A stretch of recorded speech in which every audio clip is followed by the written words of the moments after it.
Yeah, so I'm Dave Grelotti. I'm the medical director for the University of California Center for Medicinal Cannabis Research. We abbreviate it the CMCR, and it's located at UCSD. It's actually a internationally recognized center for clinical trials, really, in cannabis and cannabinoids. We've done some of the first clinical trials, and as I'll show, we've our group, which long before I ever showed up on the scene, did some of the pivotal studies that have shown some of the therapeutic benefits of cannabis. I'm a psychiatrist by training. I'm not a rheumatologist, so my knowledge of lupus is really stretching my memory banks back to medical school. I tried to look through the literature and see if there's anything about cannabinoids and lupus that scientists and doctors have already kind of studied and published, and there's very little, but what little is there, I kind of tried to incorporate into this talk. Hopefully, this is probably very broad brushstrokes, and I know that you guys might have submitted questions. I'm happy to answer questions afterward. All right, I think we have a little question and answer time after Dallin presents. Anyway, let me get started. So I did consult for Greenwich Biosciences, but just because as a cannabis educator, not in any other fashion. That was a couple years ago. So you guys all know cannabis. It is a plant, and it has been smoked, otherwise inhaled or ingested for both of its recreational and therapeutic properties for thousands of years. It is said that the earliest archaeological evidence comes from China, and that in not too distant past, it was used as a medicine by doctors, and even Queen Victoria was prescribed cannabis for migraine headaches. It's medicine derived from a plant is nothing unusual. Aspirin, penicillin are both come from, kind of organic sources, from natural sources. A lot of our chemotherapy drugs also come from plants and animals. So it's just really nothing new, getting something from nature that actually might have an impact on health. I want to cover three main types of cannabinoids because I think they're just important to put into context. The phytocannabinoids are the ones derived from plants, generally cannabis. The two main ones are THC, or tetrahydrocannabinol, and cannabidiol, or CBD. There are over 100 cannabinoids in cannabis, and we don't really know a lot about most of them. We're probably only scratching the surface on about 4 or 5, really, in research. And the cannabinoids are accompanied by other things in cannabis called flavonoids and terpenes. Together, they may exert a much more powerful beneficial effect than any one single compound alone. We call that the entourage effect. It just so happens that there's only one FDA-approved medication that is derived from cannabis plant, and that is a cannabidiol that was approved in 2018 for very serious pediatric seizures. The synthetic cannabinoids have been around for a while, and you may know this as Marinol, dronabinol. It's actually synthetic THC. Any doctor can prescribe it, any doctor with a DEA license anyway, which is most of us. And it was approved for a couple indications, but for nausea and vomiting associated with chemotherapy, and then also for weight loss associated with HIV/AIDS.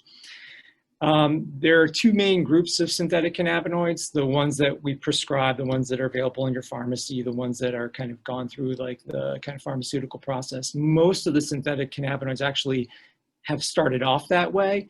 Even the ones which we now consider street drugs, which is the other type of synthetic cannabinoid. So you may hear about K2 or spice. There are actually lots of like epidemics of synthetic cannabinoid use in the communities. Those are very different, but they're also considered synthetic cannabinoids because they're made in a lab. And they're based loosely, many of them, on THC or one of the other cannabinoids.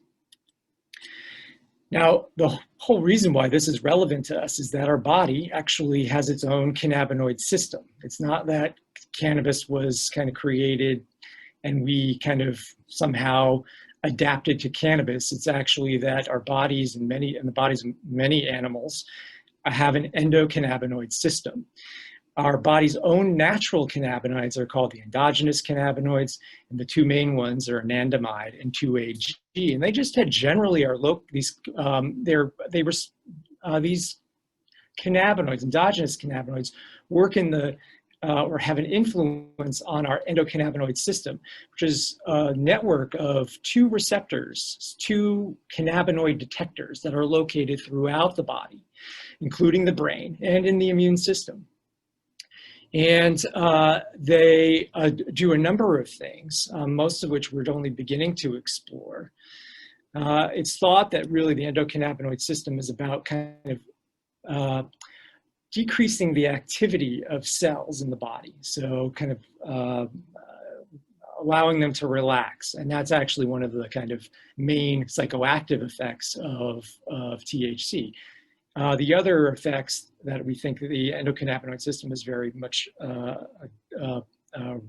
relevant to and important for are eating, so promoting eating, sleeping,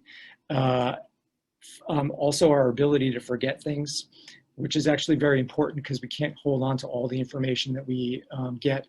And then something called neuroprotection. And there's a lot of different elaboration on that.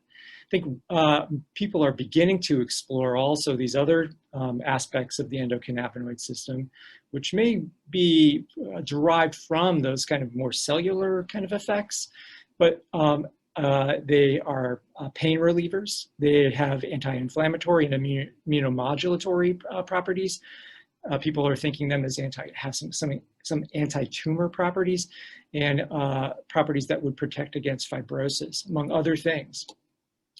One of the two studies that I found that looked at the endocannabinoid system in lupus actually found that one of the endogenous cannabinoids is actually altered. So 2-AG in the peripheral blood cells of people with SLE actually was higher. And it seemed also that people who had worse disease had lower amounts. So it's a very strange thing that I really can't unpack for you. You're like I think a rheumatologist would need to kind of delve into this, but it seemed that in some way that there may be something going on in the endocannabinoid system in folks with lupus. It might be related to the disease process or downstream from the disease process, I don't know. But the authors of this study actually thought that maybe in some way a manipulation of the endocannabinoid system might actually be therapeutic. Whether it's going to be THC and CBD that are actually going to help in that direction, I think remains very much to be seen. But in any event, that's one of the two studies out there. Cannabis as a medicine has been around for a long time. As I said, obviously Queen Victoria was given it. This is actually from Eli Lilly, which is a very common drug company. It's does a lot of your kind of drugs that pharmaceuticals that you would get today. And it's from 1913, and they kind of promoted cannabis as an analgesic, hypnotic, antispasmodic, and powerful narcotic. Well, cannabis, as you guys probably know, came very much out of favor due to a lot of political and legal wrangling. And then because of a treaty, it was made illegal. Now it's becoming more and more common. California was the first state to pass a medical cannabis law, and then they also passed a law which created us, the CMCR. And the law was that created us actually kind of mandated us to do some studies to look at if there's actually any benefit of cannabis for for the conditions that people were using it for. So these are our first 7 studies that were part of that initiative. All of them involved different levels of THC. Most of them were about targeting neuropathic pain. And there was one study in multiple sclerosis. All of them showed a benefit of cannabis in either reducing pain or reducing spasticity related to multiple sclerosis.